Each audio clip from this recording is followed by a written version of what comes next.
안녕하세요. 사연을 즐겨 듣는 청취자 여러분을 위해 제가 따끈따끈한 이야기를 들고 왔습니다. 저는 서울에 살고 있는 30대 후반의 여자고요. 제가 들려드릴 이야기는 남편과 시댁 사이에 있었던 이야기입니다. 과거 이야기부터 쭉 시작할 텐데 남편의 살아온 이야기가 얼마나 기구했는지 그리고 최근에 벌어진 아주 큰 이야기까지 해보려고 합니다. 마음을 곱게 쓰지 않은 사람의 최후가 얼마나 더러운지 제 이야기를 들어보신다면 격하게 공감이 갈 것이라 생각됩니다. 그럼 지금부터 이야기를 시작해 보도록 하겠습니다. 우리 남편은 유년 시절을 아주 불행하게 보냈습니다. 우리 남편이 어릴 적 친모가 병으로 세상을 떠나게 되면서 엄마의 손길이 필요했던 남편을 위해 시부는 새장가를 들게 되었습니다. 그때는 남자 혼자 애를 키운다는 게 상당히 불쌍하게 여겨지던 시절이라 주위 사람들이 발벗고 나서서 시부의 재혼 자리를 알아봐 주었다고 했어요. 그때 우리 시부는 일이 무척이나 바쁜 실력 있는 목수였는데 실력이 진짜 좋아서 돈도 많이 벌었지만 각 지방에서 끊이지 않는 일거리를 쫓아다녀야 해서 바빴대요. 돈을 버는 만큼 시간에 쫓기게 되고 자연스럽게 우리 남편을 돌봐줄 사람이 필요했던 거죠. 시부의 재혼은 오로지 남편을 위한 결정이라고 해도 과언이 아니라고 했습니다. 남편을 챙겨줄 사람을 구하기 위해 재혼을 선택한 시부의 결혼 생활은 행복했을까요? 우리 남편은 행복했을까요? 시부는 그 와중에도 새엄마가 들어오면 남편을 챙기지 않을 수도 있다는 불안감과 걱정에 아이가 딸린 여자를 새엄마로 들인 겁니다. 그래서 우리 남편은 새엄마가 생긴 날 4살 차이가 나는 여동생도 생기게 되었죠. 처음에는 우리 남편이 4살이나 어린 여동생이 생겨서 참으로 좋았다고 했었어요. 우리 남편이 초등학교 6학년일 때 시부가 재혼을 했으니 여동생은 초등학교 2학년이었죠. 남편은 나서서 동생이랑 놀아주고 참 잘 챙겼다고 했어요. 그런데 새엄마 입장에서는 그게 불편하고 싫었대요. 초등학교 6학년이면 알 거 다 아는 나이 아니냐고 우리 딸은 아무것도 모르는데 아들이 나쁜 마음 먹으면 어떡하냐면서 걱정을 했대요. 우리 남편한테 자기 딸한테 가까이 가지 말라고 소름 끼친다고 딴 마음 먹는 거 아니냐고 그런 소리를 대놓고 했다는 겁니다. 우리 남편은 그냥 여동생이 귀엽고 예뻐서 놀아주고 싶고 챙겨주고 싶었던 건데 겸상도 하지 말라는 식으로 말해서 너무 속상했다고 했어요. 그 어린애가 알면 뭘 안다고 그러겠어요. 그러던 도중에 신우가 학교에서 실내화를 갈아 신고 까먹고 신발 주머니와 운동화를 챙기지 않아서 신발을 분실하게 된 거예요. 놀란 신우이가 남편한테 찾아가서 오빠, 나 운동화를 잃어버렸어 하면서 엉엉 울었대요. 남편은 신우의 신발을 찾아주려고 선생님께 양해를 드린 뒤에 같이 운동장도 찾아보고 학교 건물도 찾아보고 분실물 모아둔 곳에 가서도 찾아보았대요. 신발장도 다 뒤져보고 쓰레기 소각장도 다 가봤는데 누가 가져간 건지 결국 신발을 찾지 못하게 된 거죠.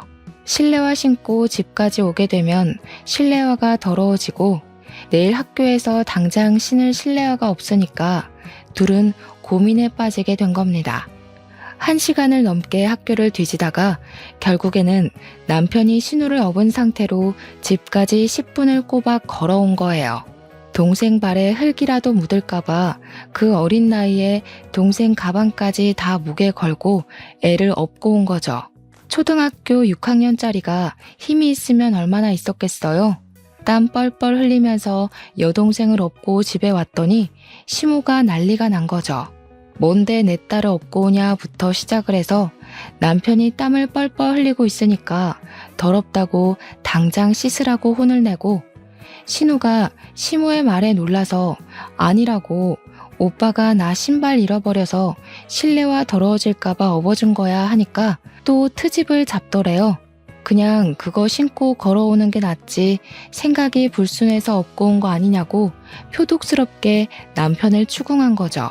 우리 남편은 그때 자기도 모르게 깨달았대요. 뭘 해도 새엄마는 나한테 마음 열 생각이 없구나. 나랑 잘 지내볼 생각이 없구나 하고요. 주말에 시부가 지방에서 일을 끝내고 집으로 돌아오면 그때는 또 잘해주는 척 엄청나게 신경을 써줬다고 했어요. 그래서 남편은 주말이 차라리 빨리 왔으면 좋겠다. 시부가 오는 날만큼은 진짜 가족처럼 화기애애하니까 엄청 기다렸대요. 하지만 매번 올라올 수 있었던 것도 아니었대요. 시부가 주말에도 지방에 일을 하러 가게 되거나 출근을 하게 되면 지옥이었다고 했어요. 방문을 잠그고 거실에 나와볼 수조차 없었대요. 거실에 나가면 왜 나왔냐고 방에 들어가라고 윽박을 질러서요. 밥은 맨날 맨밥에 김치, 김, 참치캔 이런 것만 주고 먹고 싶은 걸 말해도 어쩌라고 하면서 들어주지도 않았대요. 신우가 먹고 싶다는 건 사다 주던 해주던 어떻게든 먹게 해주면서 남편이 햄이라도 구워주시면 안 돼요? 하면 햄이 없어 하고 말았대요. 솔직히 애 키우는 집에서 햄은 무조건 구비해두는 재료 중에 하나잖아요. 먹는 걸로 차별받으면 정말 서러운 거 아시죠? 하지만 남편은 새엄마니까 하면서 꾹꾹 참고 그러려니 했대요. 아무튼 우리 남편이 중학생이 되고 나서부터는 차별의 강도가 점점 심해지기 시작했대요. 집에 가봐야 온 것도 모르고 아예 신경도 안 쓰고 밥도 제대로 챙겨주지도 않았고요. 오죽하면 교복 빨래도 남편이 스스로 해야만 했다고 하니까 정말 심호가 나빠도 너무 나빴죠. 집에 있는 게 너무나도 싫었던 남편은 결국 시부한테 부탁을 해서 종합학원을 다니기 시작했대요. 학교 수업이 끝나고 학원에 가서 하루 종일을 시간을 보내고 집으로 돌아오는 게 마음이 편했던 거죠. 저녁밥으로 편의점에서 삼각김밥에 컵라면 하나씩 사 먹으면 시간을 버티고 버텼던 거예요. 한창 클 나이에 부실하게 먹어서 키가 크지 못할 법도 한데 시부가 체격이 좋아서 그런 건지 남편은 키도 쑥쑥 크기 시작했어요. 그러다 보니 또 부작용이 생기게 된 거죠. 바로 교복 바지가 너무 짧아진 겁니다. 교복이 무슨 칠부 바지처럼 짧아졌는데 사달라는 말을 못해서 그냥 입고 다니게 된 거죠. 그런데 우리 남편이 또 웃긴 게 친구들 사이에서 나름 인기도 좋고 잘 나가는 친구였나 봐요. 그 학교에 교복 바지를 칠부로 수선해서 입는 게 유행을 타기 시작한 거예요. 남편은 그냥 교복 사달라는 말을 못해서 입게 된 건데 친구들은 돈을 주고 수선을 하면서 칠부로 입고 다닌 거죠. 아무튼 학교에 칠부 바지 열풍이 부니까 학교 선생님들도 선도부도 집중 단속을 하게 된 겁니다. 당연히 우리 남편도 교복 바지를 줄인 거 아니냐고 오해를 받아서 걸리게 되었고 우리 남편은 새 바지를 구할 수 없는 입장이니까 그냥 무시하고 입고 다녔대요. 학교 선생님한테 교복 살 돈이 없어서라고 말하긴 너무 쪽팔리잖아요. 사춘기 시절 아이들에게 예민한 문제니까요. 거기다가 아버지께서 목수일을 하시면서 돈을 꽤 쏠쏠하게 벌고 있다는 걸 선생님도 알고 있었어요. 그때는 선생님들이 가정환경 조사를 다 하니까 알고 있던 시절이란 말이죠. 그런데 돈이 없어서 교복 바지를 못 사 입어요 라고 한다는 건 선생님을 기만하는 문제가 될 수도 있는 거였어요. 남편이 무시를 하고 학교를 다니니까 학교에서 새엄마에게로 연락이 가게 된 거예요. 애가 행색이 영 불량해지고 요즘 어울리는 친구들도 좀 별로라고 하면서 새엄마를 학교로 호출한 거죠. 남편의 담임 선생님이요. 그제야 시모가 남편의 바지가 그 모양인 걸 알게 된 거였어요. 그 전까지 남편이 학교 가는 걸 마중 나간 적도 없고 빨래도 안 해줬으니까요. 시모는 쪽팔리게 이런 걸로 학교로 오게 만든다면서 교복 바지를 새로 사줬다고 했어요. 물론 학교에 오고 가고 하게 만든 벌이라며 남편의 따귀를 엄청 세게 한 대 쳤다고 하더라고요. 그때 우리 남편은 새 교복 바지를 꽉 쥐고 결심을 했대요. 하루빨리 이 집을 탈출해야겠다고요. 대학을 가서 아르바이트를 하던 아니면 빨리 취직을 하던 꼭 이 집을 탈출해서 혼자 마음 편하게 살겠다고. 고등학교에 들어가서는 시모의 경계가 더 심해졌다고 했어요. 신우가 2차 성장이 찾아오면서 사춘기를 맞이하게 됐고 남편이 혹여라도 무슨 짓을 할까봐 시모가 곤두서 있었던 거죠. 그래서 남편은 더욱 집에 있기 싫어서 학원을 더 늘렸고 자연스럽게 악착같이 공부를 하게 되었고 예상보다 훨씬 좋은 학교에 입학을 하게 되었습니다. 우리 남편이 대학에 입학을 하고 시부가 무척이나 자랑스러워했다고 해요. 그런데 그때쯤 신우가 중학교 3학년이었는데 사고를 치고 다니기 시작한 거예요. 불량한 학생들이랑 어울려 다니면서 담배도 피우고 동급생 애들한테 돈을 갈취해서 노래방을 다니기도 하고 술을 마시고 그런 거죠. 신우이가 사고를 칠 때마다 시모는 학교에 불려가서 죄송합니다, 죄송합니다 하고 와야 했다고 했습니다. 그런데도 불구하고 신우는 반성이 없었고 시모한테 대들며 싸움이 점점 늘어나게 된 거죠. 그러면 시모는 자연스럽게 남편의 탓을 하면서 네가 교복 줄이고 불량한 애들이랑 어울려 다니더니 네 동생이 너 따라한다. 남편한테 화를 냈대요. 우리 남편은 몇 년 동안 여동생이랑 밥 한 번 같이 먹은 적이 없는데 자기 탓을 하는 시모한테 너무 어이가 없어서 대꾸도 못했다고 하더라고요. 시모는 거기에서 멈추지 않고 우리 남편한테 신우 과외를 좀 시켜주라며 부탁을 했대요. 말이 부탁이지 거의 협박이나 다름없는 말투로 용돈 10만 원 줄 테니까 국영수 좀 가르치라고 대학은 보내야 하지 않겠냐고 했다는 겁니다. 어차피 같은 집에 살면서 틈틈이 시간 날 때마다 몇 시간씩 애 봐주는 건데 용돈 받는 셈 치고 애 공부 좀 시키라고 했대요. 남편은 그 말도 어이가 없는 거죠. 10만 원에 몇 과목을 봐주라고 하니까 우리 남편이 좋은 학교에 다녔기 때문에 다른 애들 과외하면 한 과목 가르치는데도 한 달에 40만 원은 받았단 말이죠. 그런데 고작 10만 원에 틈날 때마다 전 과목을 가르치라고 하는 게 도둑놈 심보지 뭐겠어요. 남편은 애초에 싹을 잘라놔야 한다는 생각이 들어서 딱 잘라서 거절을 했대요. 신우 딱 봐도 공부할 머리는 아닌 것 같다고 맨날 저렇게 담배 피우고 술 먹고 나가서 노느라 바쁜데 무슨 공부냐고 포기하시라고 했대요. 그러니까 시모가 어쩜 오빠가 돼서 그런 말을 할 수 있냐고 따졌다는데 애초에 가족 취급 안 한 건 시모였잖아요. 남편이 신우가 얼굴은 좀 예쁘장하게 생겨먹긴 했으니까 저 얼굴 가꿔서 시집이나 보낼 생각하라고 했대요. 시모가 노발대발 난리가 난 걸 뒤로하고 잔소리 듣기 싫다고 바로 휴학계 내고 군대에 가버렸답니다. 글쎄. 뭐 일찍 군대에 가는 사람들은 대학 입학하자마자 휴학계 내고 군대로 바로 간다면서 남편도 그렇게 했대요. 아무튼 군대에 있는 동안에 받는 작고 소중한 월급들 깡그리 한 푼도 안 쓰고 모아서 군대에 전역하자마자 학교 근처에 고시원 같은 원룸을 얻었대요. 처음 가져보는 아무도 없는 자신만의 공간이라 너무나도 소중하고 좋았다고 하더라고요. 시부가 그래도 대학 등록금은 다 내주고 용돈도 보내줘서 과외에서 버는 돈까지 합쳐서 생활비로 썼다고 하더라고요. 우리 남편 생활력 참 강하죠? 그래서인지 집안일도 참 잘해요. 아무튼 대학도 잘 졸업하고 햇볕도 거의 안 드는 원룸에서 악바리처럼 취업 준비를 해서 대기업에 떡하니 취직도 하게 된 거죠.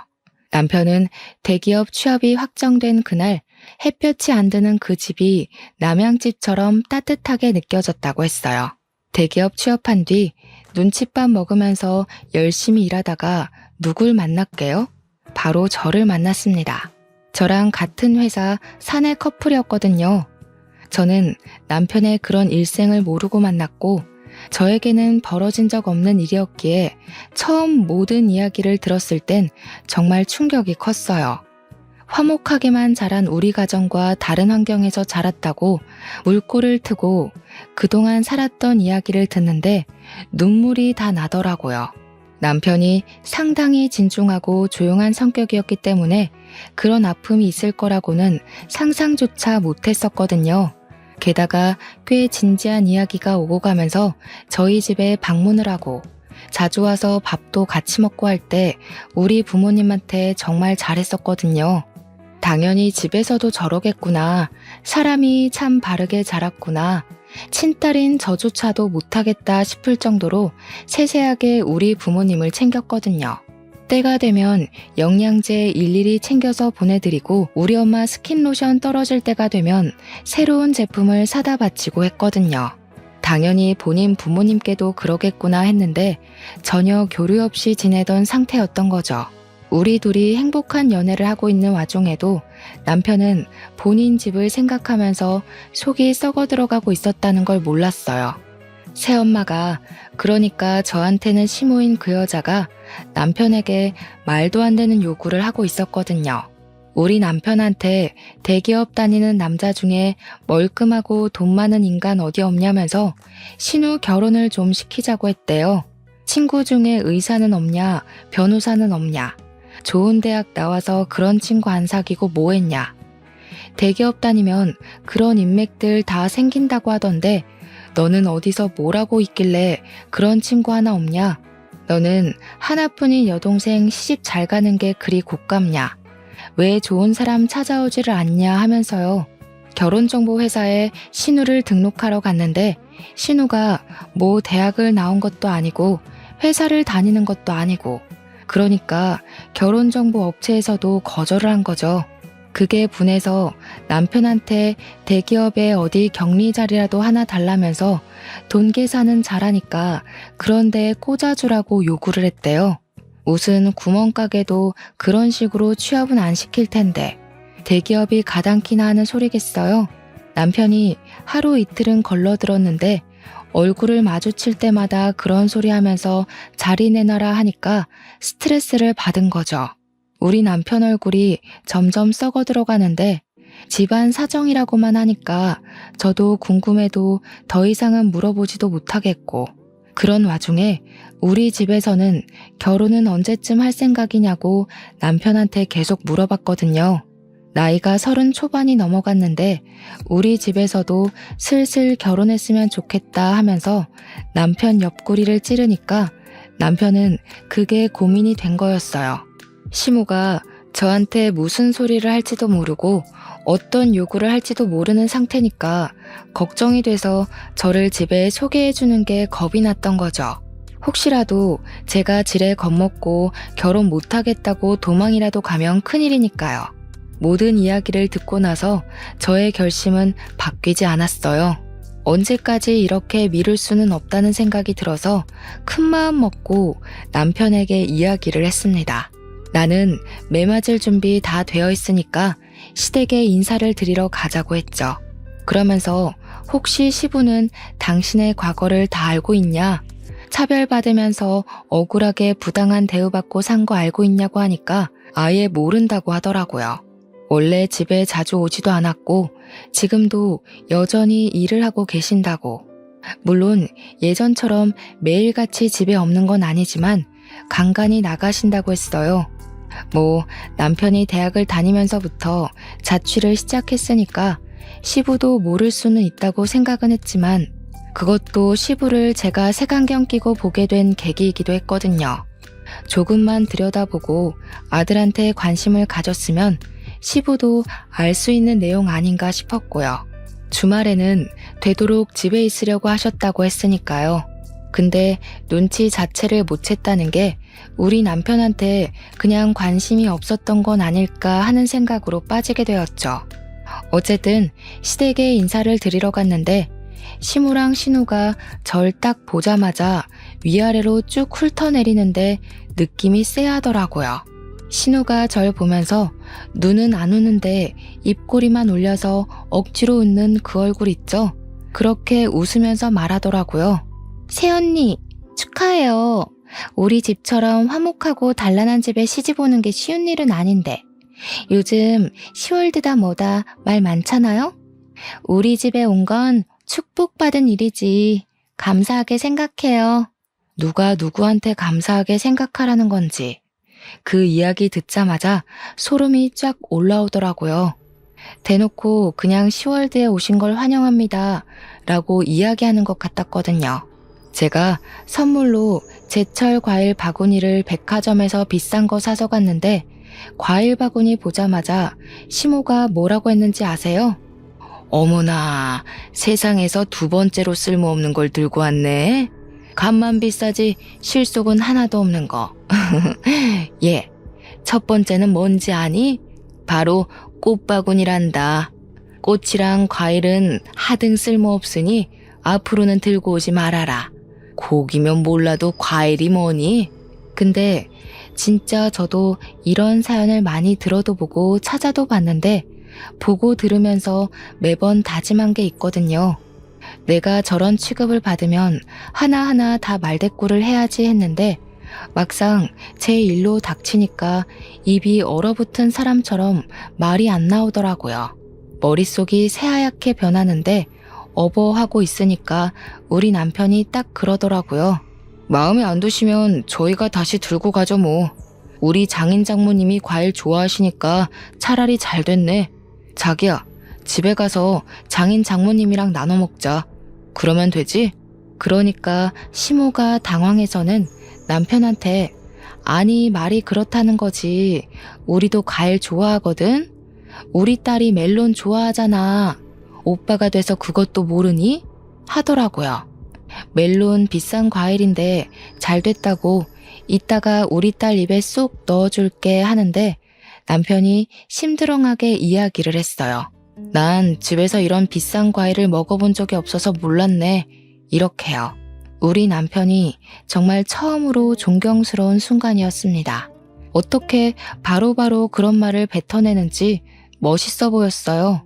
시모는 그 와중에도 입을 삐쭉 내밀고는 아니 내가 어릴 땐 주지 않았나? 하면서 변명하고 있었고요. 그런데 시부가 딱 그러더라고요. 뭘 보자마자 예비 며느리한테 나를 세우고 그러냐고 저녁부터 먹고 이야기하자고요. 어차피 기대도 안 한 식사 자리긴 했는데 반찬이 생각보다 너무 단출해서 좀 실망감이 컸어요. 우리 남편이 이런 취급을 받고 자랐구나 싶어서 제 마음 한구석에서 스멀스멀 언짢은 기색이 올라오고 있었죠. 시부가 헛기침을 하더니 고기라도 굽지 준비를 왜 하다 말았냐고 타박하니까 시무가 뭐라고 했게요? 제가 고기를 사올 거라 생각해서 고기를 따로 준비해두지 않았다고 제 탓을 하는 겁니다, 글쎄. 신우가 옆에서 시무 말에 거든답시고 언니가 센스가 좀 있었어야 했는데 센스가 없다면서 맞장구를 치더라고요. 대기업에서 눈치 없으면 살아남기 힘든 거 아니냐고 하면서 내가 언니한테 꼽을 주려는 건 아니고 언니 걱정돼서 하는 말이지 하더라고요. 언제 봤다고 반말 찍찍하는지 4살이나 어린 주제에 남편이 그런 여동생을 싸늘하게 바라보더니 사람 참 안 바뀐다고 너도 예전 그대로구나 하더라고요. 새언니 처음 보는 자리에서 누가 반말부터 찍찍 갈기냐고 어디서 배워먹은 버릇이야? 하는데 속이 시원했습니다. 시부도 신우한테 가족될 사람이라고 해도 예의는 차려야 하는 거라고 존댓말 쓰라고 하더라고요. 근데 이상하게 웃긴 게 시무랑 신우가 시부한테는 꼼짝도 못하고 깨갱하더라고요. 그게 참 의외였어요. 밥을 먹는 둥 마는 둥 하고 나서 시부가 본격적으로 결혼 준비에 관한 이야기를 하면서 이것저것 물어보기 시작했습니다. 어떻게 만나게 된 거냐? 부서가 다르다던데 소개라도 받은 거냐 하면서 남편과 저의 연애사를 궁금해하셨어요. 그냥 뭐 회식 자리에서 우연히 만났는데 때 서로 휴대폰 번호 교환하고 만나기 시작했다. 이런 이야기를 하고 있었죠. 근데 시모가 제 앞에 과일이란 과도를 탁 소리나게 내려두는 거예요. 느낌이 바로 딱 오잖아요. 이거 나한테 시키려고 일부러 내 앞에 두신 거구나, 기싸움 하는 거구나 하는 느낌이요. 아니나 다를까 웃는 얼굴로 우리 새아기 솜씨 좀 보자면서 과일 깎는 거야 요즘 다 기본 아니냐고 하더라고요.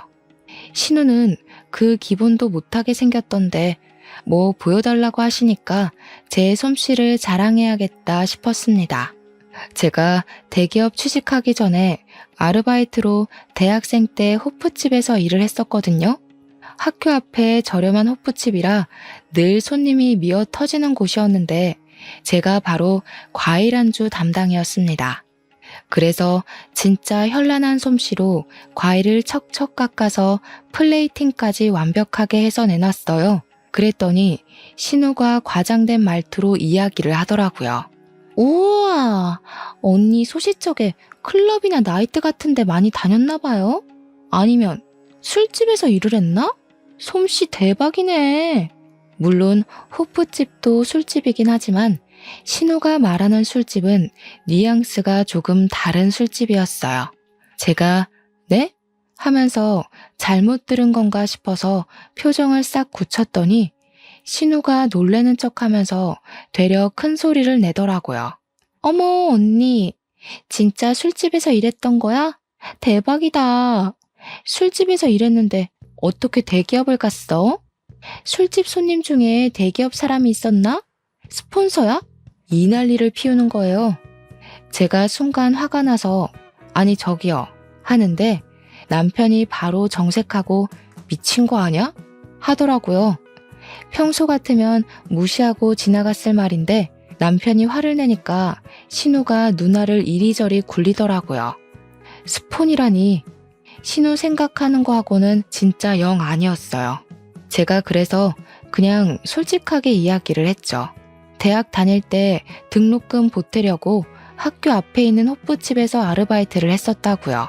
그러니까 신우가 깔깔 웃으면서 아니, 호프집도 술집이지 뭐 이러더라고요. 시부가 신우 손을 찰싹 내리치면서 경거망동하게 행동하지 말라고, 자꾸 이러면 용돈이고 뭐고 다 끊어버릴 거라고 했죠. 너도 새언니처럼 아르바이트라도 해서 한 푼이라도 벌어서 쓸 생각을 해야지 맨날 클럽 나이트 다니는 게 누군데 그런 소리를 누구 앞에서 하냐고 했어요. 시부가 꽤 기분이 나빴는지 신우한테 한 소리를 하니까 신우가 그러더라고요. 보면 아빠는 이런 식으로 오빠랑 나랑 차별을 하더라. 오빠만 좋아해 맨날. 입을 삐죽이면서 이야기를 하는데 차별은 누가 받았는데 그딴 소리를 하는 건지 제 속이 터져나가는 느낌이었습니다. 한 차례 폭풍이 쓸고 지나간 것처럼 순간 정적이 찾아왔는데 시무가 딱 그러더라고요. 예, 너네 이제 부부가 대기업에 다니는 거니까 돈은 섭섭지 않게 벌겠다. 우리한테 용돈은 얼마나 줄 수 있니? 피는 안 섞였어도 키워준 부모인데 그래도 다달이 150만 원 정도는 줄 수 있지? 이제 너희 아버지도 늙어서 일 못해. 우리도 노후 즐기면서 쉬엄쉬엄 살아야지. 그러니까 신우가 냉큼 끼어들어서는 저는 용돈 50만 원씩만 주면 돼요 하더라고요. 저는 어이가 없어서 숨만 들이키고 있었고 남편은 바로 대답을 했어요. 너는 알아서 벌어서 쓰도록 하고 시댁에 주는 만큼 처가에도 당연히 드려야 하는데 그럼 우리는 뭐 먹고 삽니까? 애 낳아서 키우려면 돈도 모아야 하고 아직 아파트 대출도 남아있어요. 한 달에 30만 원 정도 용돈은 드릴 수 있습니다. 그건 와이프랑도 이야기 끝냈고요. 30만 원이라는 말에 시무가 아니 그런 법이 어디 있냐고 이야기를 하는데 시부가 말을 딱 끊더라고요.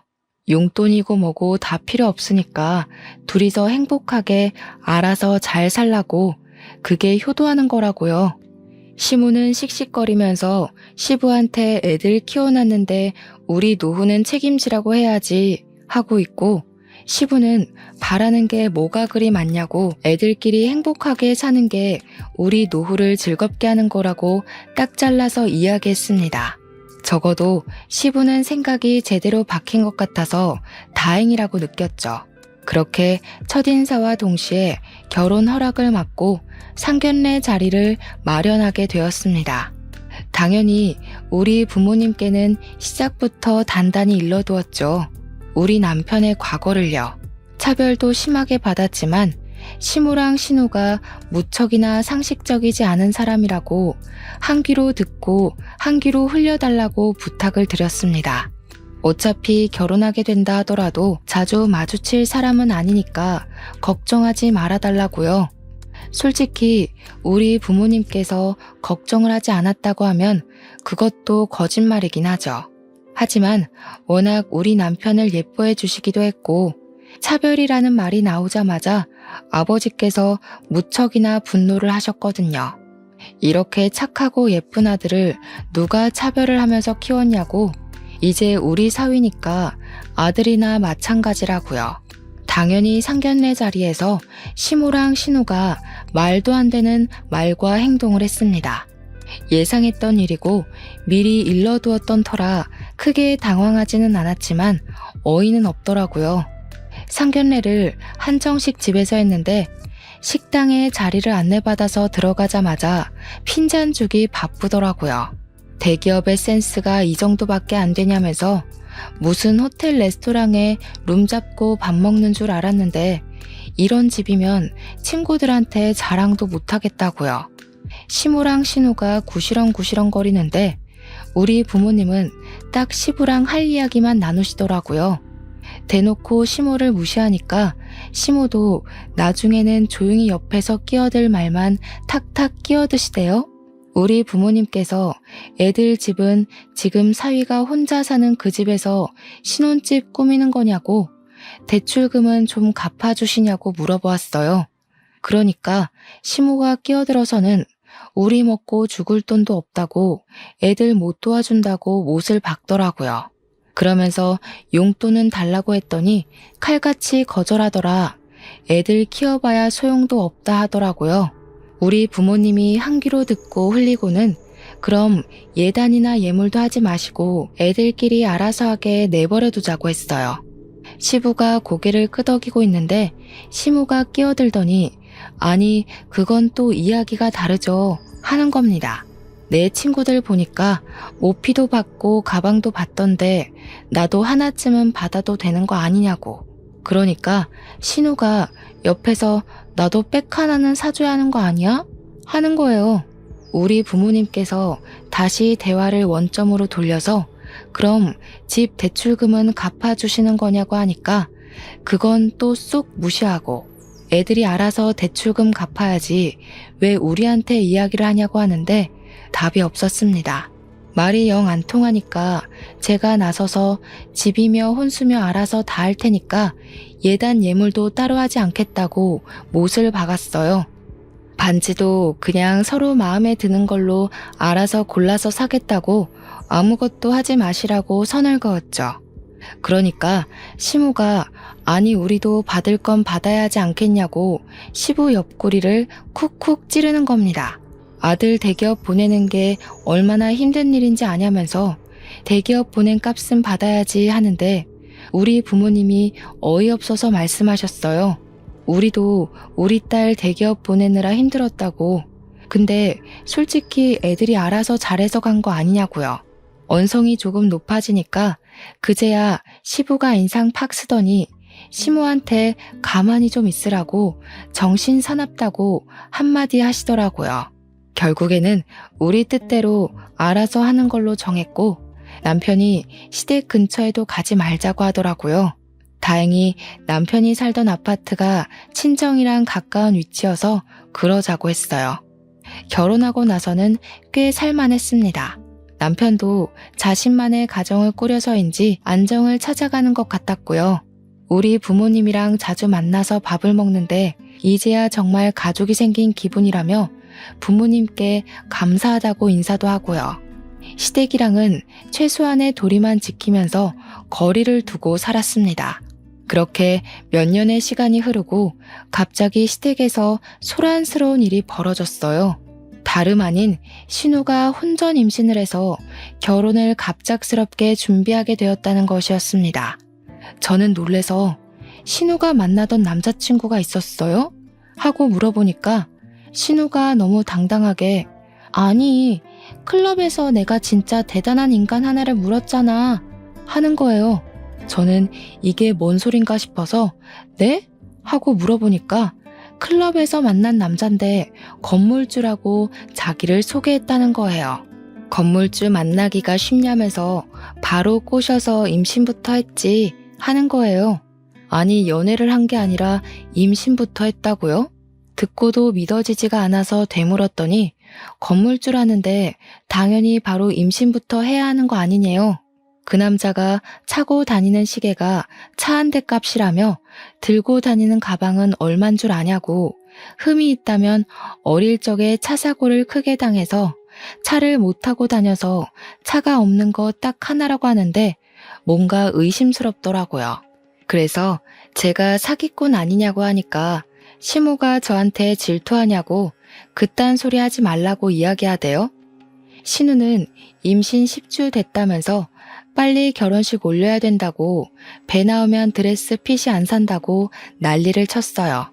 진짜 너무나도 기가 막혀서 말이 안 나오더라고요. 당연히 반전도 존재했습니다. 신우가 결혼을 준비하는데 뭔가 이상하더래요. 신혼여행지도 고르고 웨딩숍도 고르는데 자꾸 너무 비싸지 않냐고 핀잔을 주더래요. 시부모 될 사람도 미리 만났는데 예비 신랑이랑 달리 너무 후줄근하더라는 겁니다. 예비 시매부가 그냥 원래 검소하신 분들이라고 절에서 한 푼 두 푼 모아서 건물도 사고 한 거라고 했다는데 좀 미심쩍었대요. 아무튼 시모는 건물주랑 결혼한다고 온 동네방네 난리 법석을 떨었고 신우도 건물주라는데 후줄근한 게 뭐가 문제야 싶어서 결혼 준비를 한 거죠. 태교도 열심히 하고 술도 담배도 다 끊고 현모양처인 척하면서 상견례 준비를 한 겁니다. 당연히 우리 부부도 와서 대기업 다닌다고 자랑해줘야 된다길래 머릿수 채우러 따라 나갔죠. 그런데 저랑 남편이랑 예비 사돈을 보는데 인상에서 풍기는 그 특유의 제비 느낌이 영 별로였습니다. 예비 시매부가 진짜 제비족처럼 생겨서 느글느글하고 예비 사돈댁은 그런 자리가 불편한 건지 어색한 건지 안절부절 못하더라고요. 이미 임신 15주가 된 신우는 배가 슬슬 나오기 시작했고 더 나오기 전에 드레스를 입어야 한다며 빠르게 예식 날짜를 잡자고 이야기를 하고 있었어요. 그런데 우리 시모가 또 욕심이 그득한 사람이잖아요. 대놓고 예비 사돈댁에 물어보기 시작한 거죠. 애들 집은 어디로 해주실 건지, 가지고 있는 건물 월세는 얼마나 들어오냐, 어디 동네에 있냐 이런 거요. 그러니까 예비 사돈댁이 그러는 겁니다. 집은 애들이 알아서 하기로 한 거 아니었나요? 건물 월세는 무슨 월세요? 사는 동네는 금천구인데요. 시모가 고개를 갸우뚱하면서 아니 건물주라면서요 하니까 건물주? 무슨 건물주? 우리 집 전세예요 한 거예요. 그러면서 예비 사돈도 궁금했다면서 우리 시부가 집 짓는 사람이라고 하던데 어디 건설업 사장이냐고 묻더라고요. 순간 정적이 확 생기는데 저랑 남편은 이게 뭐지? 하면서 머리를 굴리고 있었어요. 다들 질문만 가득한 대화를 하다가 실체를 알게 된 거죠. 신우랑 예비 시매부가 둘 다 집안에 대해서 거짓말을 친 것이었습니다. 알고 보니 예비 시매부는 개뿔 가진 거 하나도 없으면서 여자 하나 잘 잡아서 결혼하려던 제비족이었고 입고 다닌 것, 들고 다닌 것 모두 짝퉁이었던 것이었어요.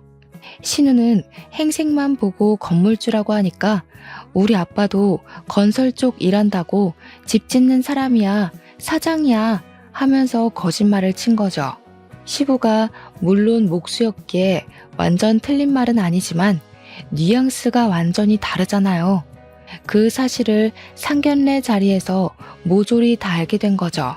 예비 심해부는 뭐야, 건설업 운영한다며, 사장이라며 이러고 있고, 시무는 야 뭐야, 너 시계랑 가방이랑 다 짝퉁이야?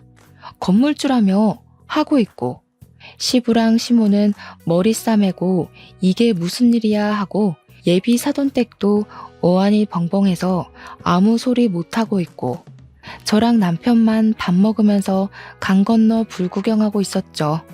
당연히 어떻게 됐겠어요? 결혼이고 나발이고 없었던 일로 하자면서 서로 사기꾼 집안이라고 욕하고 난리가 났어요. 신우만 사색이 돼서는 지금 임신 중인데 그럼 아기는 어떻게 하냐고, 이렇게 무책임하게 굴면 어쩌냐고 소리 지르고, 예비 심해부는 신우한테 몸부터 들이댈 때 알아봤다면서 자기가 완전 꽃뱀한테 당한 거라고 애 지우던지 하고 나가버리고, 이미 16주가 다 되어간 애를 어디서 지우겠어요? 말이 안 되는 소리지. 신우는 울고불고 난리가 났고, 시모는 신우 등짝을 퍽퍽 때리면서 건물주라며, 팔자 폈다며 그러더니 이 사실이 믿기지 않는지 시모가 신우한테 멍청한 년이라고 지 팔자 지가 꼬았다고 난리를 치더라고요. 개판이 된 상견례 자리를 뒤로하고 저랑 남편은 집으로 돌아오면서 진짜 말 한마디를 하지 않았어요. 진짜 제대로 영화 한 편 봤다 하고 있는데 일주일 뒤에 얼굴이 죄다 썩어 문드러진 신우가 시모랑 우리 집을 찾아왔더라고요. 남편이 무슨 일로 오셨냐고 하니까 시모가 할 이야기가 있다고 다짜고짜 집으로 들어오더라고요. 그러더니 하는 말이 아주 가관이었습니다. 애를 지울 방법을 찾아봤는데 방법이 없다지 뭐냐. 출산을 해야 하는데 미혼모가 이 더러운 세상에서 어떻게 애 키우면서 혼자 살아? 그러니까 얘가 애 낳으면 너네 부부 호적에 올려두고 친자식처럼 좀 키워다오. 가족이라면 그 정도는 다 받아주고 할 수 있지 않니? 저는 어이가 없었죠. 우리 자녀 계획도 아직 못 세웠는데 이게 무슨 말도 안 되는 소리인가 싶었어요. 어머님, 그건 아니죠. 저희도 아직 자녀 계획을 못 세웠는데 누구 애를 맡아서 키워요? 내가 지금 부탁하는 걸로 보여? 시엠이 말이 말 같지 않아? 그러면 내 딸을 미혼모로 살게 내버려 두라는 거야? 너네 호적에 넣는 게 뭐가 어려워? 그 말을 조용히 듣고 있던 남편이 코웃음을 팍 치면서 신우를 노려보더라고요. 아무 말도 못하고 있던 신우가 남편을 보더니 흠칫 놀라더라고요. 너 내가 차별받고 자란 과거를 다 알면서도 나한테 네 자식을 맡기고 싶냐? 내가 네 자식한테 무슨 짓을 어떻게 할 줄 알고 나한테 애 보내겠다는 소리를 아무렇지도 않게 해? 그러니까 신우가 놀래서 오빠 하면서 벌벌 떨더라고요. 시모도 얼굴이 시퍼렇게 질려서 아무 소리 못하고요. 내가 당한 만큼 갚아주겠다고 해도 나한테 아이 보낼 자신 있어? 무섭다, 무서워. 어떻게 오빠가 돼서 아직도 그런 걸 마음에 두고 이런 식으로 동생을 괴롭혀? 차별을 한 사람은 모르지. 당한 사람만 아는 거지. 나 같으면 내가 무서워서라도 이런 부탁을 못할 것 같은데. 내가 얼마나 우습게 보였으면 이런 부탁을 해? 됐고, 죽이 되던 밥이 되던 혼자 애 키우면서 살아. 네가 저지른 짓 네가 책임지고. 그러더니 내 집에서 당장 나가라며 신우랑 시모를 쫓아냈어요. 얼마나 제 속이 시원하던지 박수를 쳐줬답니다. 그 뒤로 신우랑 시모는 저희 집에 나타나지 않았고 시부를 통해서 이야기를 듣게 되었습니다. 시모가 앞장서서 심해부 될 뻔한 그 사기꾼한테 양육비 청구 소송을 진행 중이고, 신우는 결국 출산을 해서 미혼모로 아이를 키우고 있다고요. 가끔 우리한테 애를 봐달라고 시부를 꼬셔내고 있다고 하는데 제가 그랬죠. 우리 남편이 당한 일을 다 알고 있는데 저한테 애를 맡기겠다고요? 라고요. 그 덕에 시부도 남편이 과거에 당한 차별에 대해 모조리 다 알게 되었고, 시부가 노발대발 난리가 나게 된 거죠. 그렇게 아들을 괴롭혀 놓고 어떻게 애를 아들 호적에 입적시켜서 키워달라는 철면피 같은 소리를 할 수 있냐고. 그 와중에도 시모는 우리 남편이 너무하다고 했다네요. 시부는 짐 싸서 나가고 싶은 거 아니면 우리 남편한테 더 이상 연락하지 말라고 했대요. 신우가 저한테 연락 와서는 하루 정도 봐줄 수도 있지 그걸 다 시부한테 일렀냐고 하면서 자기한테 너무 가혹하다고 하소연을 하대요. 저는 웃으면서 자업자득 아니에요? 했죠. 그러니까 신우가 이러면서 전화 끊더라고요. 이제 와서 신우도 왜 우리한테 친한 척 하는지 눈에 빤히 보여서 받아주지 않고 있어요. 아이를 낳았으면 당연히 책임을 져야 하지 않겠어요? 시모도 신우도 우리 남편 괴롭혔던 그 죗값을 태어난 아이에게 평생 숙지하면서 살았으면 좋겠습니다. 제 이야기는 여기서 끝이에요. 역시 사람은 죄 짓고 살면 안 되겠죠? 모든 일은 부메랑처럼 돌아오게 되어 있답니다. 저와 남편은 이번 일을 잊지 않고 꼭 기억할 거예요. 제 이야기를 들어주셔서 감사합니다.